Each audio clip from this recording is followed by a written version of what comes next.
Good evening, friends, and shalom, and blessings to you all in the name of our Lord and Savior, Jesus Christ. That is actually the wrong introduction, but nonetheless, it is still something that's good to say. Welcome to this episode of The Watchdog. I am your host, CJ Cox, here to tell you that we are living in biblical times. Joining you today on September the 3rd, 2021. And I very much appreciate anybody, who is here with me today. If you are here, want to go ahead and remind you to please like and share this video. Please consider subscribing if you have not done so. Hit that bell to get notified every time we go live. Please share this to all the different social media platforms which you frequent. Of course, what good is a message without an audience to hear it? And please do consider following me on the different alternative social media and video streaming platforms, namely BitChute, Rumble, Minds, Parler, and Gab.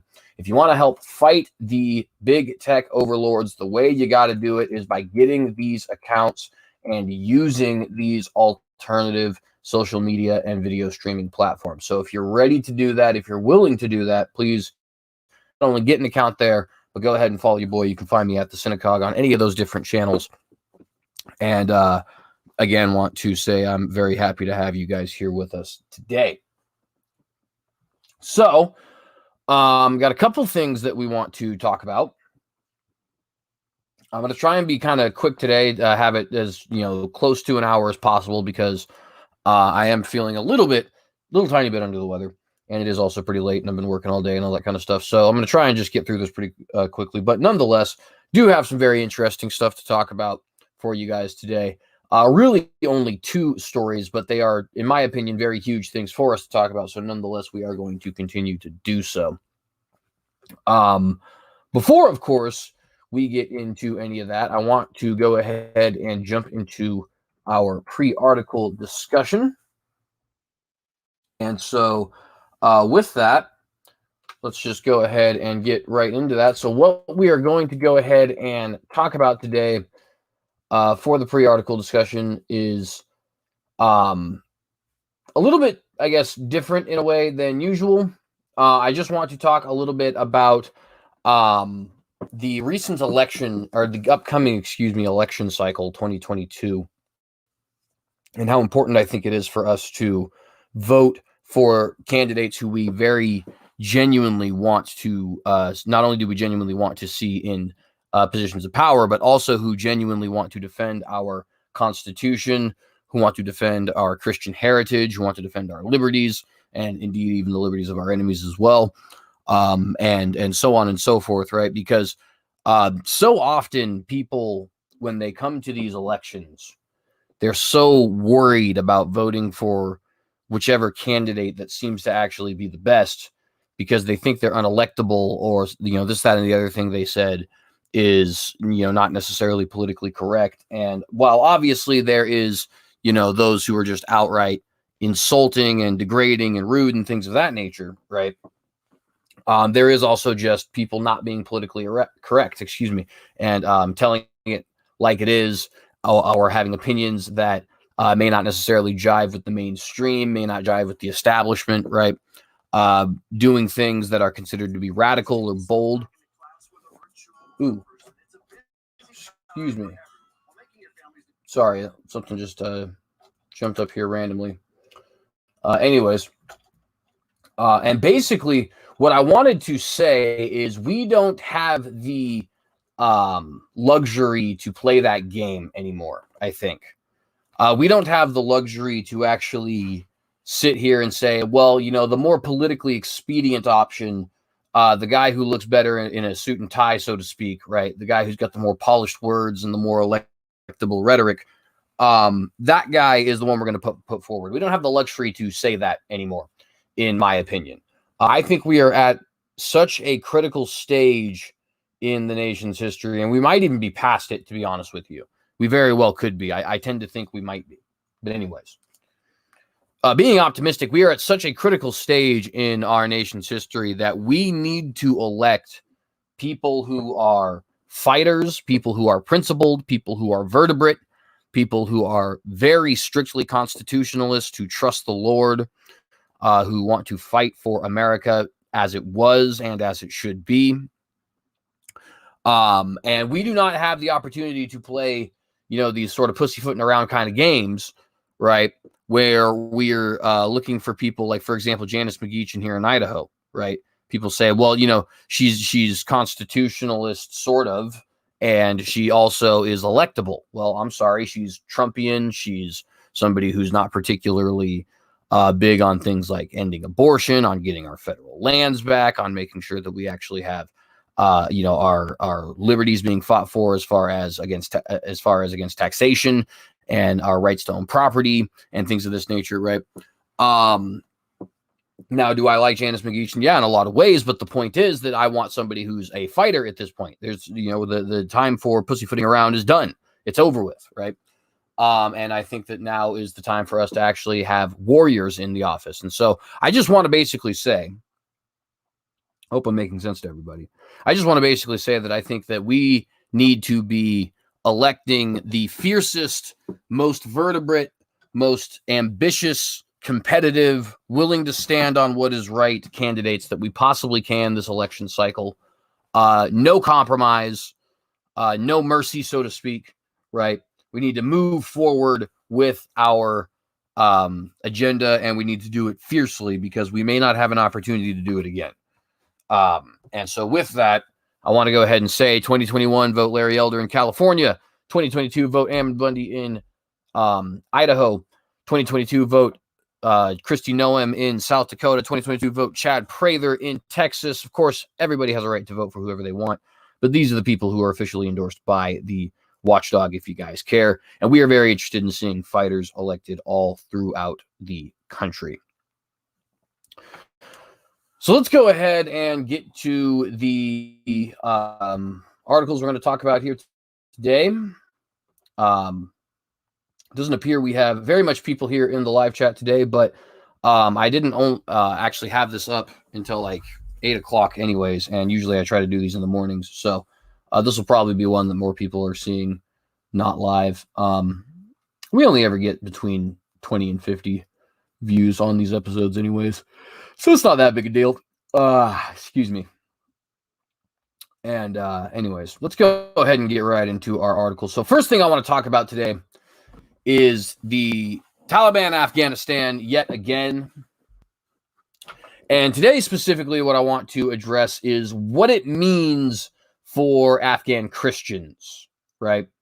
There are indeed a good number of Christian people in Afghanistan. Now, it's not a huge number, don't get me wrong. Obviously, after, so many years of violence and civil war, after so many years of Taliban and other Islamic radical extremists persecuting them, a lot of these people have decided that they want to basically flee and don't want to live in this particular region of the world anymore. But of course, a lot of them do want to still live there. It is their home. They are indeed ethnic Pashtuns or ethnic Tajiks or just people who were born and raised in Afghanistan, right? They want to obviously stay there. And it is estimated that there is between 500 and 8,000 closet Christians in Afghanistan at the moment, which of course is not, again, a huge number. But it is still a sizable number, and it's a number that is fiercely persecuted, in the region now that really not just now, right? But has been for quite some time because of the hostility that Islamic extremists have towards Christianity, but especially now that we have the Taliban retaking control of the Afghanistan region, right?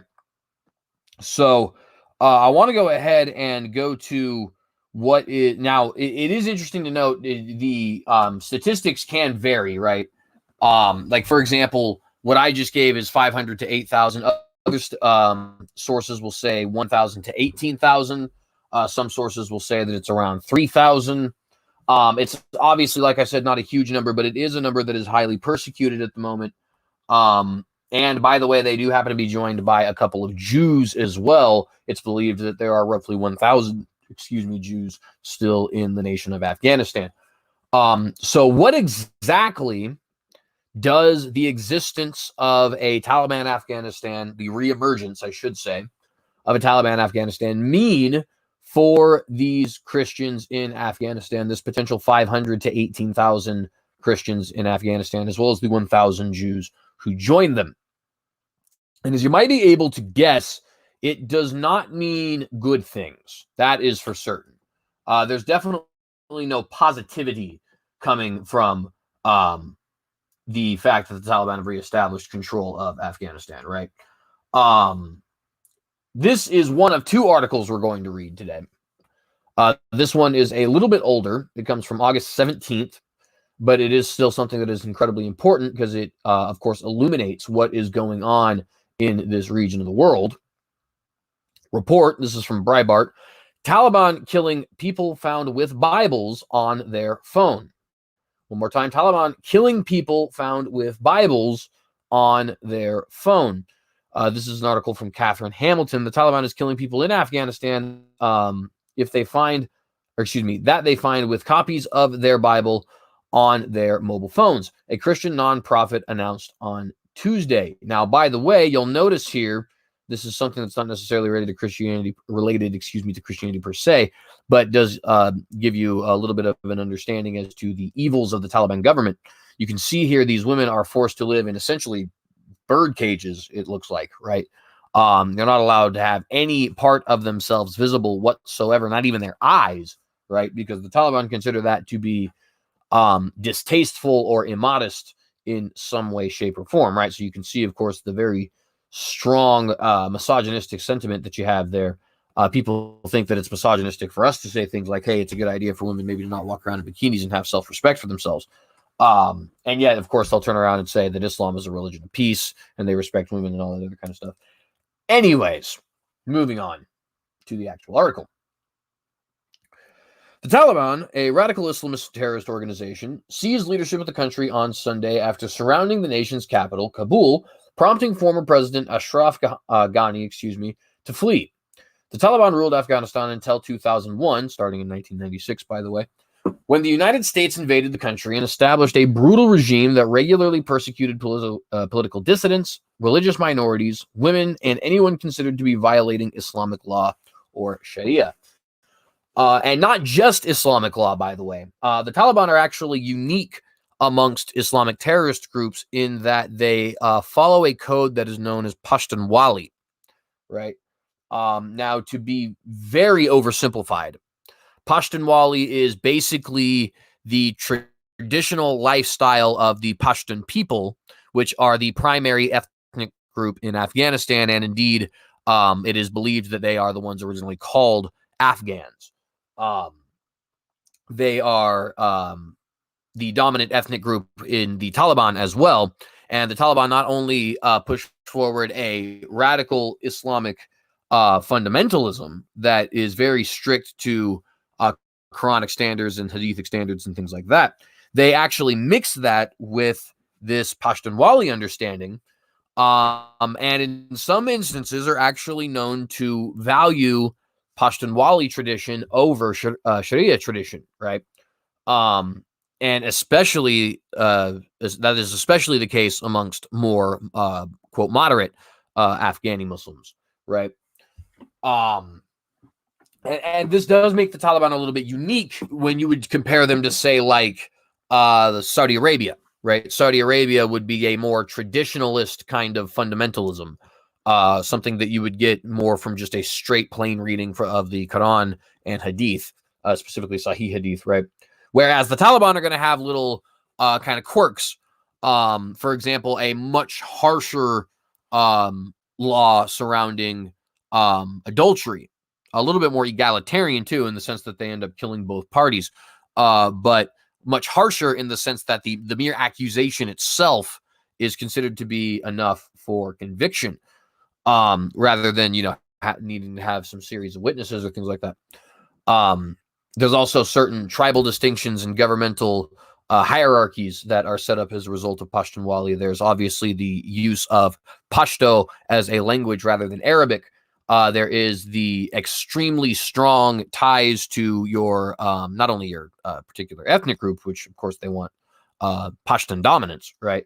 But also to your particular Pashtun tribe, because they are very tribal. In fact, it might even be more accurate to say clanic, in the sense that they are, a lot more like Scottish clans, kind of like extended families who rule over these sort of tribal groups in the Afghan region, right? And at any rate, I didn't want to go into a huge thing on that, but it's just to say that the Taliban are a little bit unique when it comes to Islamic terrorist organizations, right? They're not like Al-Qaeda, like the House of Saud, like ISIS, in that they are just strictly Islamic fundamentalists, but they are specifically Islamic fundamentalists with a Pashtun bent because of their adherence to this Pashtunwali code.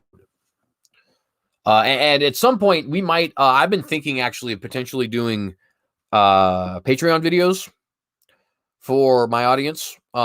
We might do, and basically ones that are like not news, but politically relevant.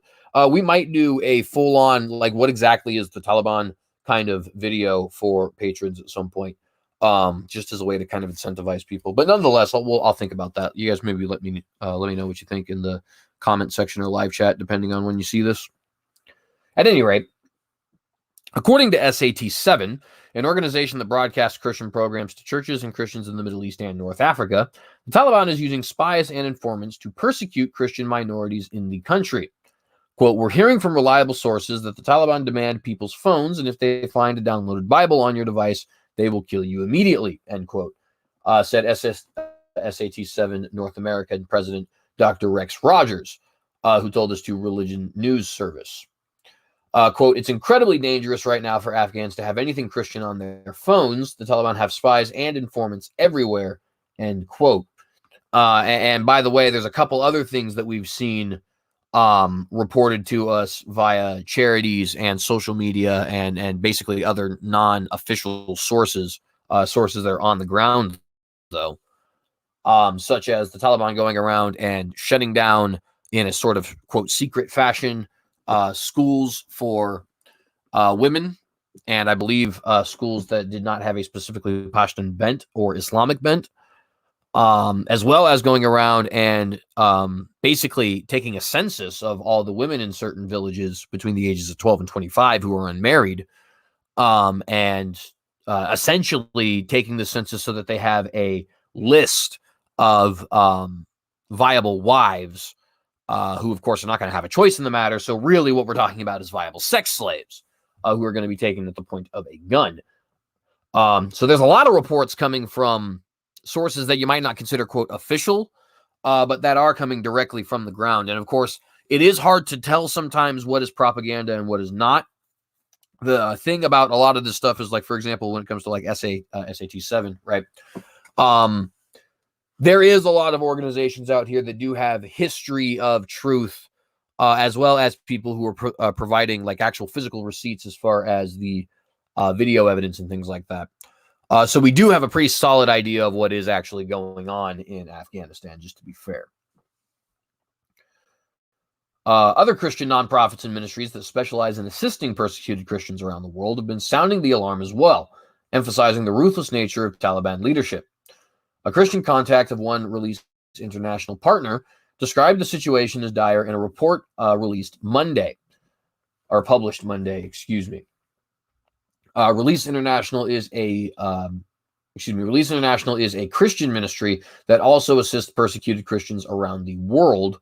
Quote, "Our brothers and sisters in Christ are telling us how afraid they are in the areas that the Taliban now control. Girls are not allowed to go to school and women are not allowed to leave their homes without a male companion," end quote, which is some stuff that can be confirmed on the ground at this point. Said Micah, name assigned to him to protect his identity. Even without the Taliban in power, Afghanistan was the second most dangerous place for Christians to practice their faith, behind North Korea, according to the 2021 version of Open Doors World Watch List. I'd be very interested to know where the Open Doors World Watch List places Saudi Arabia, India, and China on that list, because those are three countries that are particularly worrisome to me, and Pakistan actually as well. But those three in particular, India, because it's been going on for quite some time and it's brutal persecution and nobody talks about it. Saudi Arabia, for obvious reasons, right? Saudi Arabia has done such a thorough job persecuting Christians that, statistically speaking, the Saudi government doesn't even believe that Christians exist in the peninsula. And then, of course, in China, we know that Christians are currently in concentration camps. So interesting to note that they have Afghanistan second here above those nations. I'd be interested to know where they would put the rest of those nations. But nonetheless, the U.S. State Department... Hang on, actually, I want to move one sentence up. Open Doors is a nonprofit that monitors Christian persecution and aids its victims. The U.S. State Department similarly described the now former Afghan government as extremely hostile towards Christians. And that is, of course, true. The government that was formerly ruling Afghanistan between 2001 and 2021, the one that we had propped up, that we were backing, that we were funding, that we were paying for their healthcare and their military and so on, they were pretty brutal with Christians as well. They weren't Taliban levels of brutal. They weren't going around finding people who had Bibles on their phones and killing them and things of that nature, right? But they definitely were not pro-Christian. They were definitely, for example, turning the other cheek, or turning the blind eye is a better way to put it. Turning the other cheek, of course, is a different thing. Turning a blind eye to Muslims who were radicalized and would go out and persecute Christians and Jews and other non-Muslims in the area. And of course, the former government was known as the Islamic Republic of Afghanistan, right? So that should be an immediate tell for you that this government was certainly not interested in tolerating non-Islamic figures, and that, of course, includes Christianity. In its 2020 report on international religious freedom, the State Department documented widespread death threats against Christians, most commonly from family members and from officials. Christians in Afghanistan were forced to practice their faith underground and meet with small groups to worship. Christians also face significant legal persecution under the U.S.-backed government. Yes, the U.S.-backed government. I know that that's shocking for us to hear, but unfortunately it is true. Apostasy, the crime of renouncing Islam for a different faith, was punishable by death, imprisonment, or confiscation of property. You heard that correctly. Even under the former Islamic Republic of Afghanistan that ruled from 2001 to 2021, that was backed by the West, apostasy was still a crime punishable by death, imprisonment, or confiscation of property. So things just went from terrible for Christians in Afghanistan to absolutely awful for Christians in Afghanistan, unfortunately. It's not like they went from peachy keen to awful. They just went from bad to worse, right? Nonetheless, after conversion to a different religion, an individual was given 3 days to recant before they faced punishment for apostasy.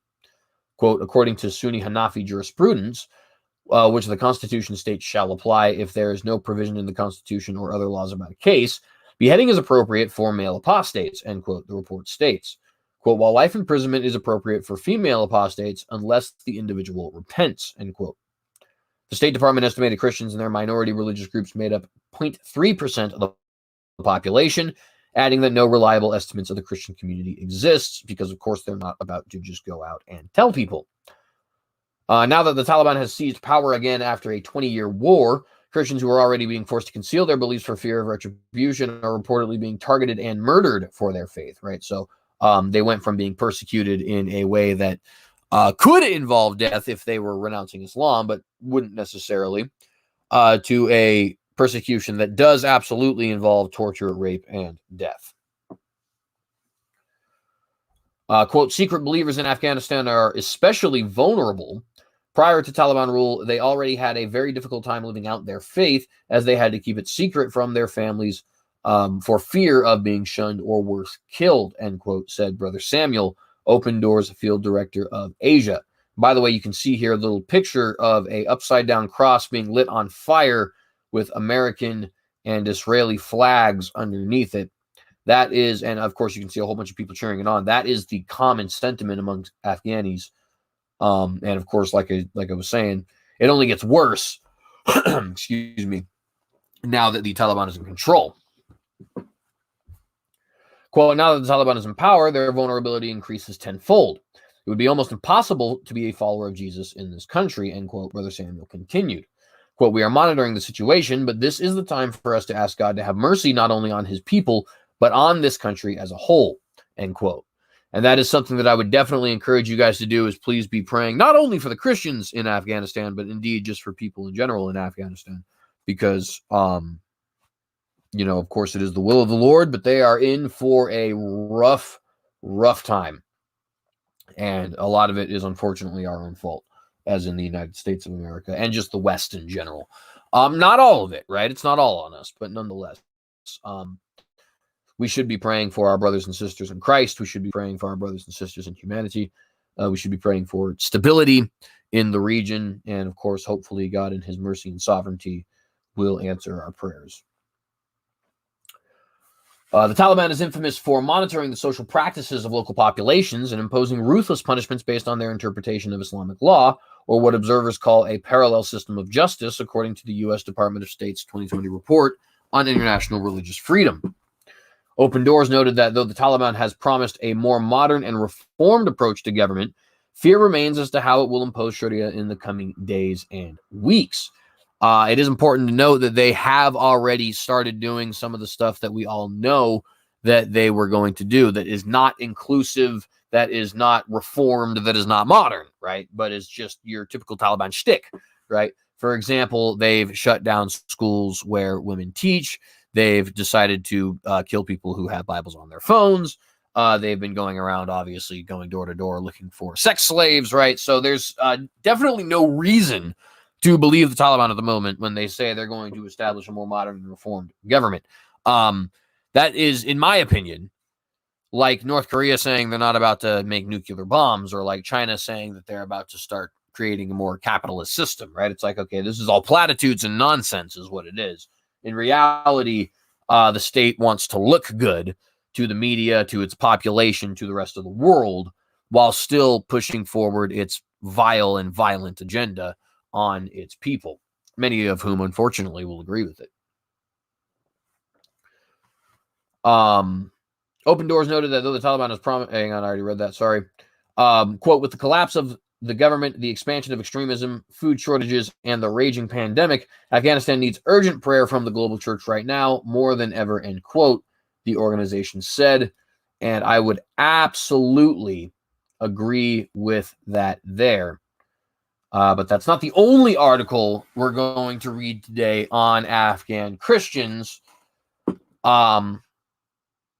because there is more to be said. So this is from CBN News, which is Christian Broadcasting Network, which you should always take with a little bit of a grain of salt, by the way, because unfortunately Pat Robertson, who founded this, is a literal false prophet. Like, he actually prophesies falsely. But unfortunately, he also employs a lot of Christian journalists who are actually good at what they do. So we're, of course, that's what I'm here for, right? I'm here to eat the meat and chew, eat the meat and spit out the bones, so to speak, so that you don't necessarily have to, and that you guys can just get the boneless wings, so to speak, right?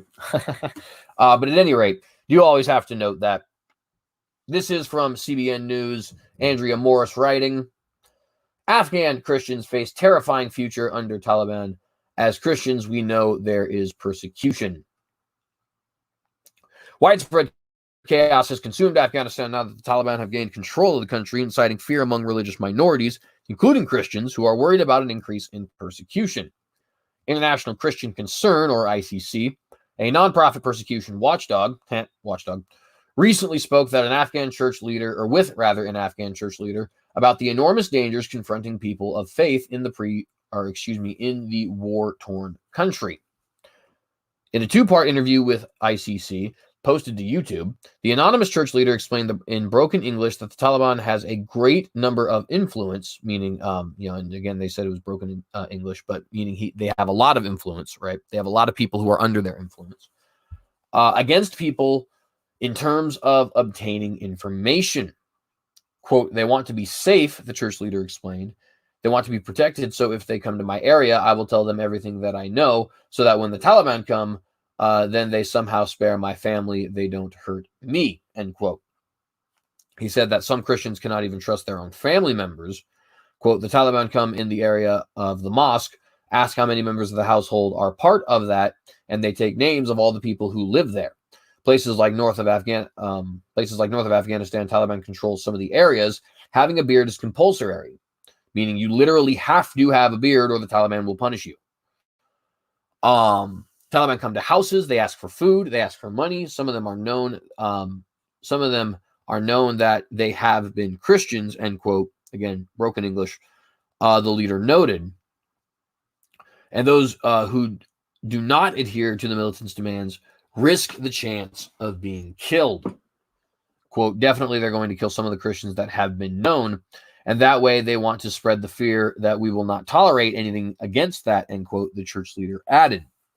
He said the Taliban will also likely take children away from Christian families and turn them into sex slaves and Islamic fighters, which, just so you guys know, this is something that comes directly from the Quran, and it's a very common tactic amongst Islamic terrorists. You may have heard of the idea of grooming gangs that are rampant all over the West, specifically in Germany, France, Sweden, and the United Kingdom. Personal hero of mine, Tommy Robinson, will frequently talk about how these gangs go around and as a form of jihad will actually drug and gang rape and sell into sexual slavery non-Muslim European girls, specifically young usually preteen girls, right? Because not only do they end up converting to Islam and also weakening the general society as a whole, because of course depraved sexual practices and rampant slavery are certainly not good for society as a whole, right? But on top of that, they can also then use these girls once they've been nice and broken and therefore are actually willing to do everything that they're told as propaganda tools, right? Men like sex, especially the kinds of men who you're going to send on jihadist missions and suicide missions, right? So you use these girls now as basically Islamic prostitutes, right?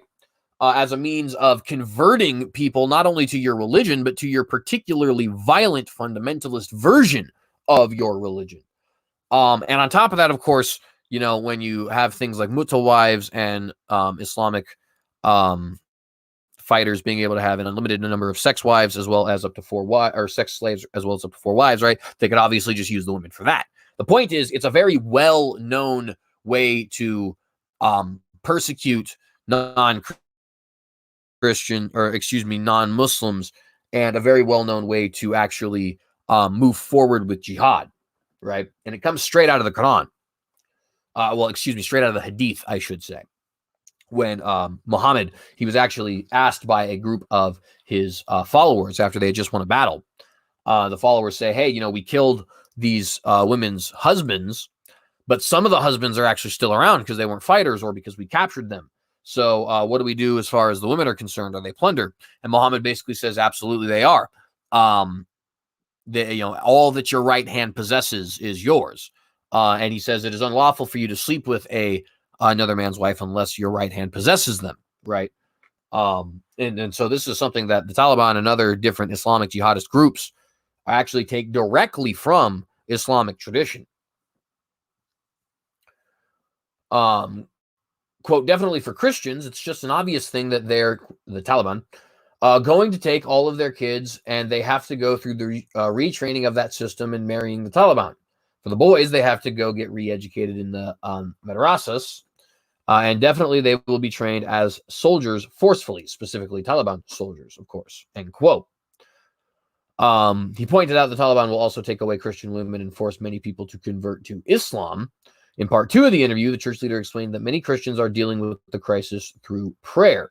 And again, I would like to encourage you guys to please pray for our brothers and sisters in Afghanistan, both in humanity and in Christ, of course.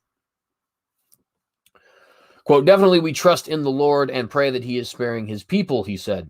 We believe in God and we believe that as Christians, we know there is persecution. Every Muslim background believer like myself that converted to Christianity knows the consequences of conversion. Islam is very clear. For the apostasy, it is death, and there is no mercy on those people, end quote.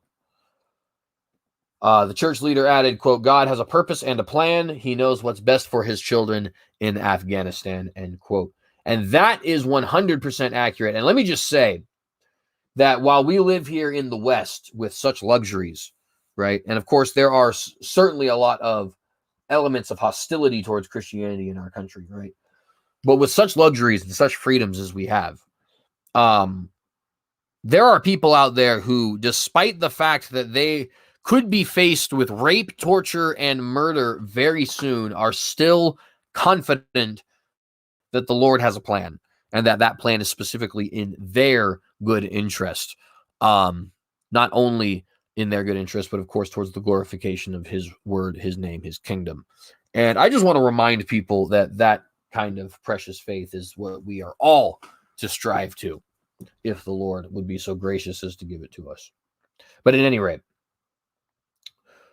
meanwhile, multiple terrorist groups, some supported by the Republic of Turkey, applauded the Taliban's takeover of Afghanistan.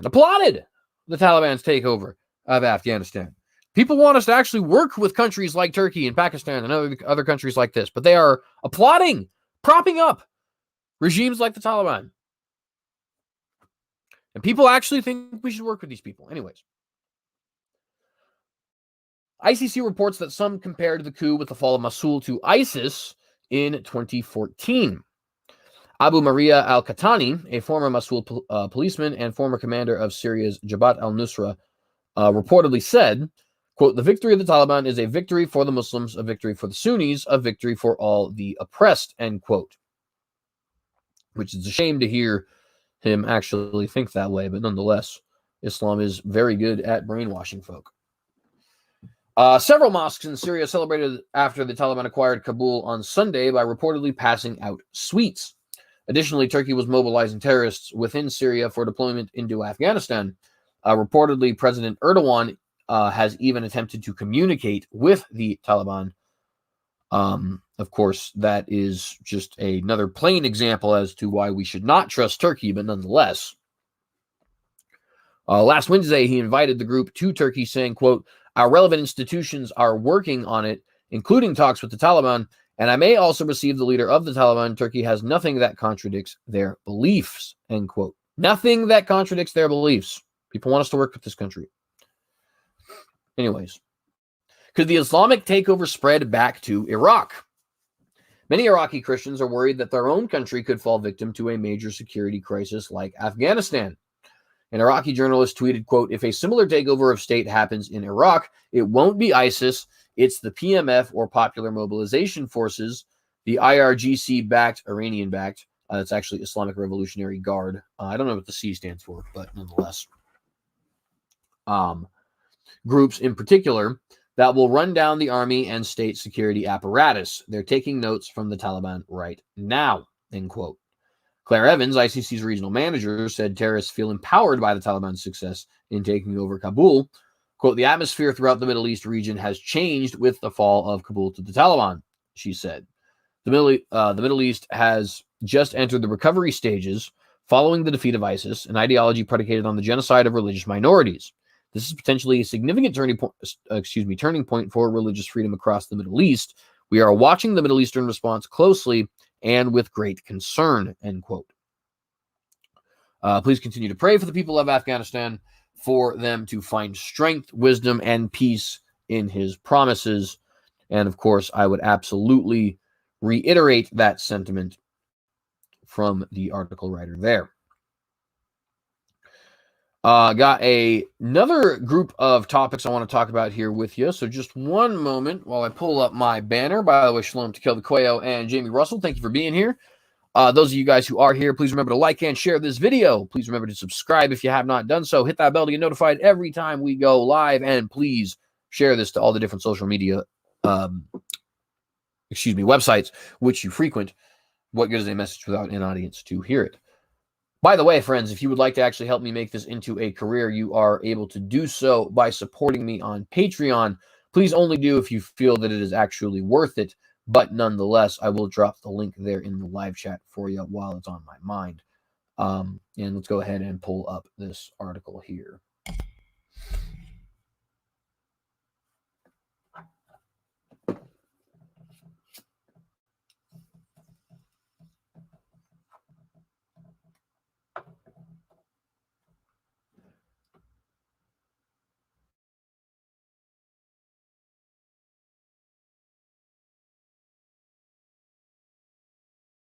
All right, so Texas bans abortion after 6 weeks.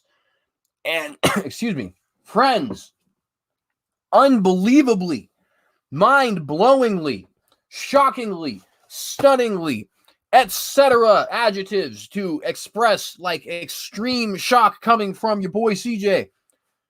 SCOTUS will not block it. You heard that correctly. If you haven't heard it already, Texas banned abortions after 6 weeks, and the Supreme Court is not going to block it in what appears to be, at least initially, and I'm going to explain what I mean by that in a second, at least initially, a massive, massive win for the pro-life movement that could potentially allow, excuse me, hang on, could potentially not only allow for a repealing of Roe v. Wade, but even before that happens, individual states to start effectively nullifying Roe v. Wade by making it illegal or all but eliminating access to abortion in their state. Texas, excuse me, has now effectively banned abortion in their state entirely. And the Supreme Court, much to my absolute bewilderment, but immense joy, has actually said they will not block this. So let's go ahead and get right into some of the conversation here today. First and foremost, we have an article from August the 29th talking about the law itself. Excuse me. Texas abortion law that bans procedure as early as 6 weeks set to go into effect after court cancels hearings and denies motions. Now, this is, of course, before the Supreme Court made its absolutely monumental decision not to hear this case. But I want to go ahead and take you guys through the chronology real quick. So we're going to start with this article and then move on to another one in a moment. Again, Texas abortion law that bans procedure as early as 6 weeks set to go into effect after court cancels hearings, denies motions. Senate Bill 8 is poised to become official law on Wednesday. And Wednesday at this point in time, I believe, was the 1st of September. Yes, it would be after. So just this last 1st of September. Getting on to the article here today. Good news and happy days, finally. Maybe. We'll see. A Texas law that would ban abortions after as early as 6 weeks is poised to take effect Wednesday after a federal appellate court's ruling stymied efforts to block the law. On Friday night, the 5th U.S. Circuit Court of Appeals canceled a hearing planned for Monday, at which more than 20 abortion providers had hoped to persuade a federal district court in Austin to block the law from taking effect. Providers have sued to overturn the law, which they say is the nation's strictest and would create what they call a bounty hunting scheme in allowing members of the general public to sue those who might have violated the law, which, of course, is absolutely wonderful. The law, Senate Bill 8, would prohibit abortions after cardiac activity can be detected without specifying a time frame. This can be as early as 6 weeks gestation before many women even know they are pregnant. The term fetal heartbeat is considered a misnomer because an embryo doesn't possess a heart at that point. But nonetheless, of course, they do have cardiac activity, so I don't know exactly how that works. But nonetheless. Sorry. I think I went a little bit too far here. So you can also click here to get some more knowledge on Senate Bill 8. Greg Abbott signs into law one of the nation's strictest abortion measures, banning procedures as early as 6 weeks into a pregnancy. I'm not going to read this entire article here for you, but I will definitely edit the live chat the description, so that you guys will be able to read that article for yourselves and know a little bit more of the particular details about Senate Bill 8. But basically, it is banning, as this article here has already stated, it is banning abortions after any cardiac activity can be detected, which is can be as early as 6 weeks and will usually be around the 8 to 10 week period. Anyways, continuing on to the article. Late on Saturday, provider groups, including Planned Parenthood Center for Choice and Whole Women's Health Alliance, filed emergency motions with the Fifth Circuit, essentially asking it to send the case back to district court or for the appellate court to itself issue a stay that would temporarily block the law's enforcement. The Fifth Circuit Court denied the emergency motions Sunday afternoon. Quote, if the law is not blocked by September the 1st, abortion access in Texas will come to an abrupt stop, Mark Heron, senior counsel at the Center for Reproductive Rights, which represents providers, said in a statement. And let me say quickly, that's the idea. Round of applause, right? Because that is sort of the goal here, is to make sure that your, quote, reproductive rights, which of course is actually your self-perceived right to murder another human being.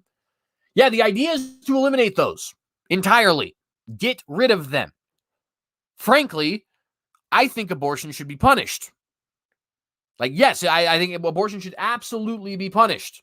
I don't know if that's an extreme position to you guys, but frankly, if it is an extreme position to you, it is only because you live in a society that is so warped your thinking that you actually think it is extreme to punish people legally for murdering babies. Personally, I think the abortion doctors, the ones actually doing the physical killing, right? They should be executed.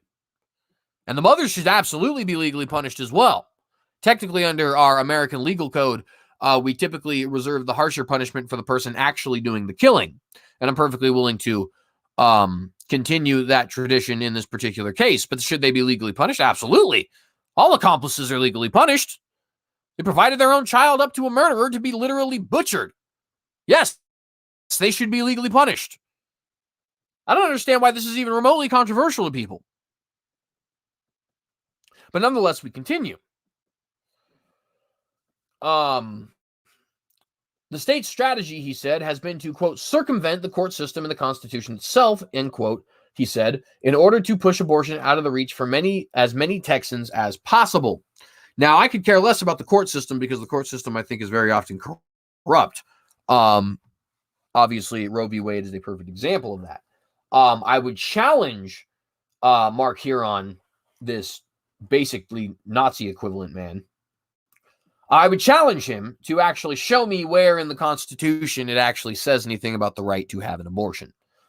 Frankly, I would debate and absolutely smash the Chief Justice of the United States on this particular matter, because there is no constitutional right for an abortion. I don't care how smart you are. I don't care how much legal experience you have. I don't care what position of authority you have.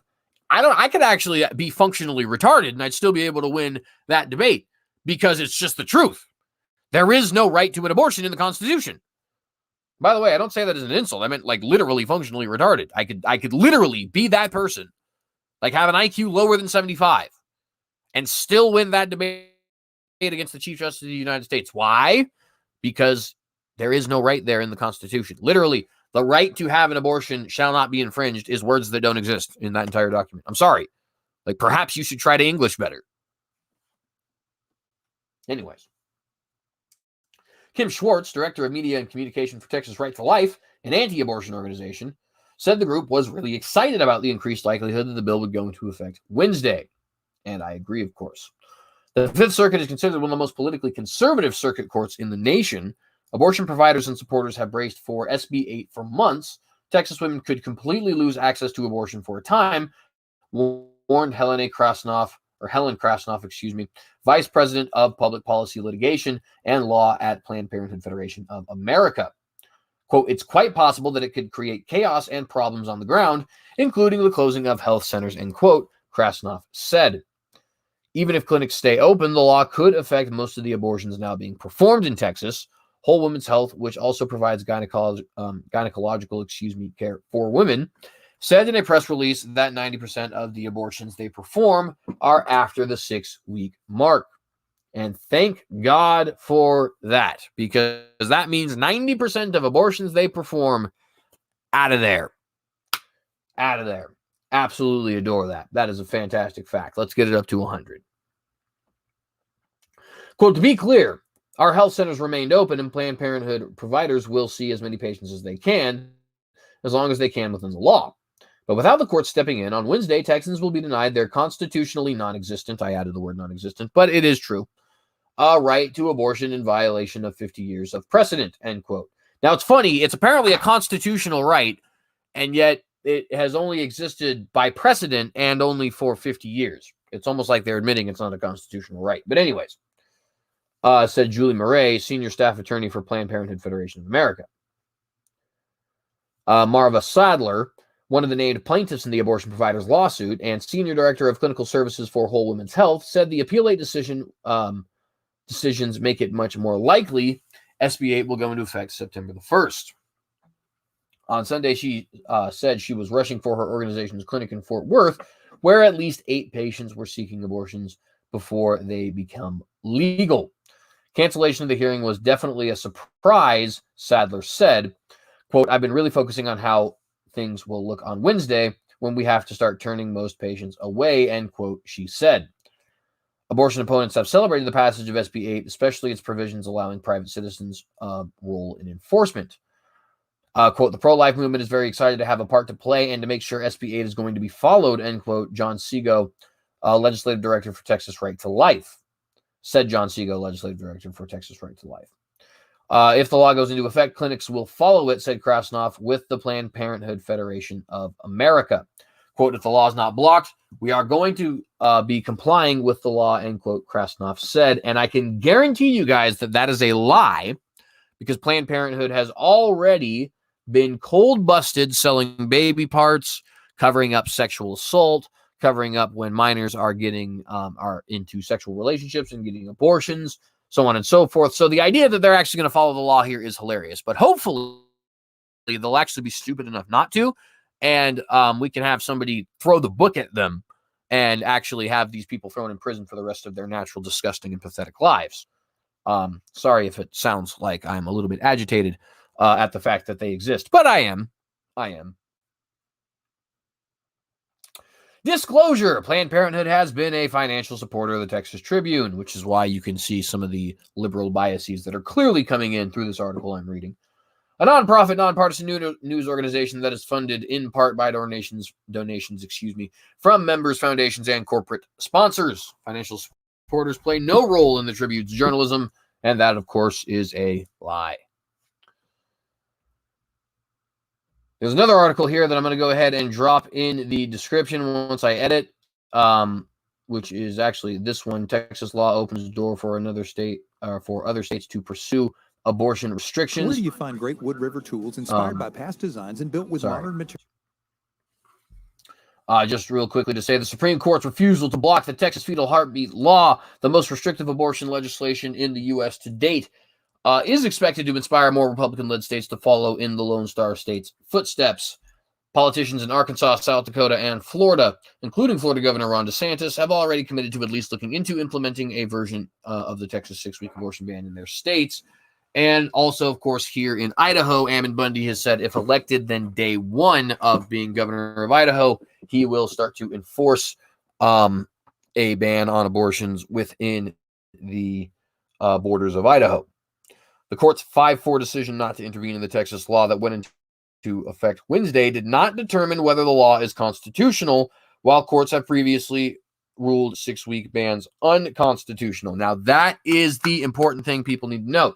I did say it appears that this is a win, and there's a reason that I said it that way when I said that. It's because this might not be the win that we think. And this is actually why we're not going to get too deep into this article, but rather read a different one, also from the Hill. Not from the Hill. This is the one that's from the Hill, but nonetheless, the point just being that there is serious potential that this could be nothing more than kicking the can down the road because of the fact that cases that very clearly challenge Roe v. Wade are actually going to be discussed in September, October, and of course, that is one of the months that we happen to be in, right? So things are not necessarily what they seem, or at least they might not necessarily be what they seem. I do want to go ahead and give credit where credit is due. All three Trump-appointed justices, Gorsuch, Coney, and Kavanaugh, voted to not actually intervene in the Texas law, much to my shock. I have been very critical of all three of them, with the exception of Kavanaugh, who has started to grow on me. And very much appreciate them coming on the right side there, along with Alito and Thomas, to not intervene in this Texas law. But again, this could just be kicking the can down the road. So I want to get into this next article, and this will be the last thing we read for today. After refusing to block Texas abortion ban, the Supreme Court is set to take up Mississippi case soon. And by the way, there is a Kentucky case also that the Supreme Court is set to take the very next month. Getting right into the article here from Shauna Redding.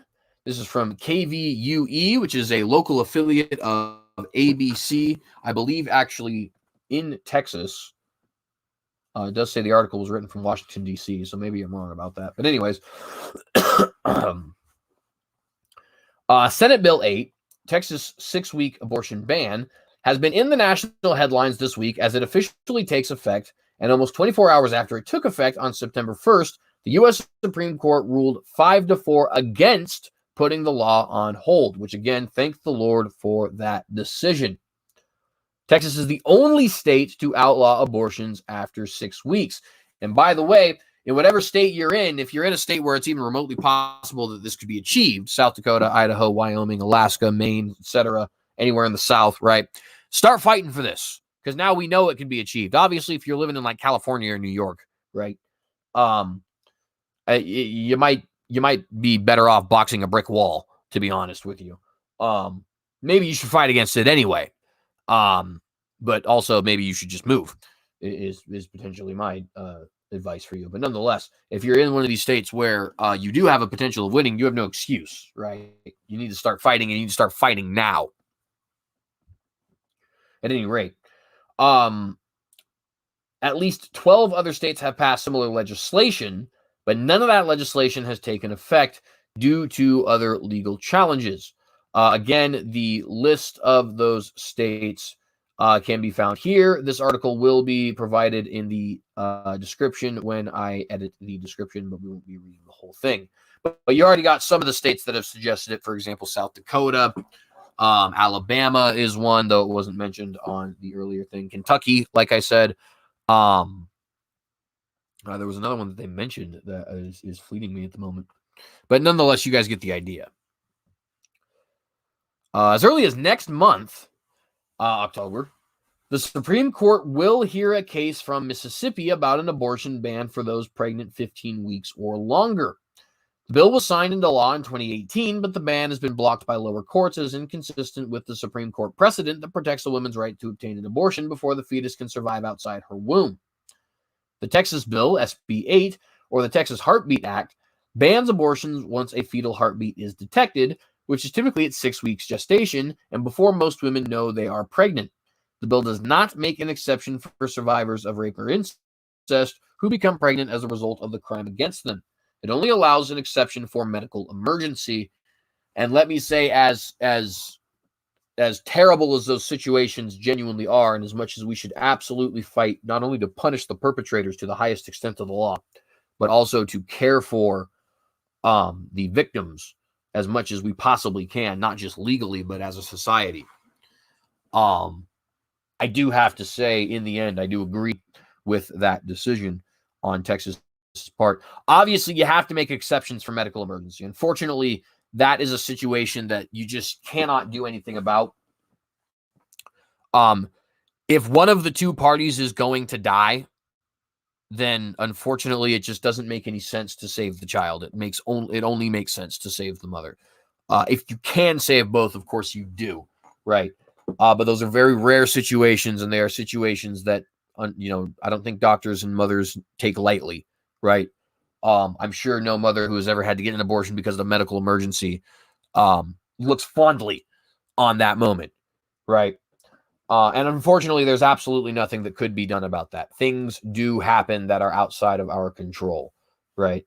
But when it comes to things like rape or incest, unfortunately, the only thing an abortion actually does in those instances punish an innocent party in ways that, unfortunately, the guilty party can't even be punished, right? You're not allowed to execute rapists and pedophiles in this country per 1977 and 2003 Supreme Court rulings that I very strongly disagree with, by the way. But it is the law of the land at the moment. Both of these rulings said that these executions were basically violations of the Constitution's cruel and unusual punishment clause, which I believe is found in the Fifth Amendment. I very strongly disagree with that. But notice the precedent there. You can't punish a rapist with the death penalty, but you can punish the child of a rapist with the death penalty. What the hell kind of sense does that make? Obviously, the answer is none, right? And so again, unfortunately, I understand how absolutely vicious that is. And if a woman is not capable of raising that child for psychological reasons, look, adoption is not a ideal circumstance, but it is an option, certainly, right? But absolutely, we cannot punish children for the crimes of perverted fathers or potentially, of course, in the case of rape, violent fathers. But at any rate, the bill also allows anyone to sue a Texas doctor who performs or has an intent to perform an abortion and recover at least $10,000 if the lawsuit is successful. I'm going to go ahead and say that one again because that is actually a provision that is meant specifically to allow people to kind of harass abortion doctors. And it's a little underhanded, I'll be honest with you, but I totally am on board with it because, I do believe that when you're talking about something as severe as the actual slaughter of children in mass, then yeah, maybe you have the right to be a little bit underhanded, right? Frankly. But nonetheless, the bill also allows anyone to sue a Texas doctor, who performs or has an intent to perform an abortion and recover at least $10,000 if the lawsuit is successful. As part of their decision on the Texas abortion law, the Supreme Court majority said although they are not blocking the law, they are not addressing the constitutionality of it head on. Again, they are not addressing the constitutionality of it head on. So while this is exciting, while this is a big win, while we certainly need to praise the Lord for this and glory in his name, we do need to understand, friends, this was nothing more than kicking the can down the road because they know that they're already taking a case where the constitutionality of these kinds of laws and indeed of Roe v. Wade itself is going to be called into question. Okay? You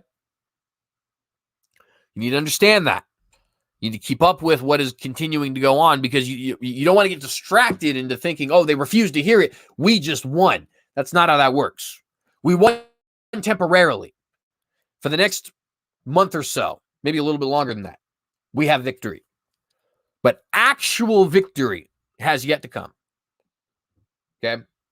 And it will not come, frankly, unless we get the same ruling, namely a ruling in favor of our side, right? In regards to this Mississippi law. A ban like Texas's hasn't been permitted in any state since the Supreme Court's ruling on Roe v. Wade, which legalized abortion nationwide in 1973. And in a pretty ironic twist, or a coincidental twist, I guess I should say, Roe v. Wade was actually somebody challenging the constitutionality of a Texas law. That person, Roe, of course, ended up dying an anti-abortion advocate. But anyways. President Joe Biden called the Supreme Court's refusal to block the bill an unprecedented assault on women's constitutional rights. He pledged to launch an investigative effort in response to the ruling. Now, this, of course,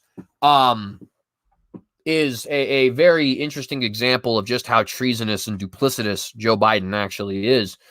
Notice he has said he's going to actually launch an investigative effort in response to the ruling. Now, what exactly does that mean? I guess we don't really know.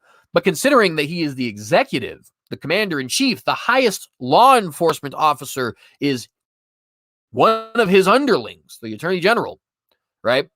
Considering all these things are the case, we can only assume what he means is he actually plans on investigating the Supreme Court for having the audacity to rule that children should not be murdered by their disgusting mothers. And yes, if you are murdering your child, you're disgusting. It's vile. Okay? You need to repent of that. You need to seek help that you think that's okay. It's not. It's just as bad as enslaving black people, as committing genocide against Jews, Native Americans, Armenians, Assyrians, as segregating people on the basis of their race, as telling a group of people you aren't allowed to vote.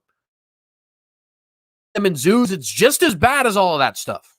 Just as bad. No different.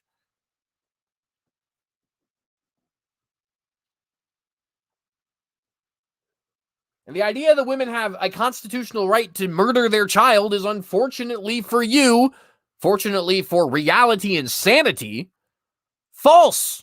It isn't true. They always want to say, oh, the 14th Amendment. Show me in the 14th Amendment where it says right to have an abortion. It doesn't exist.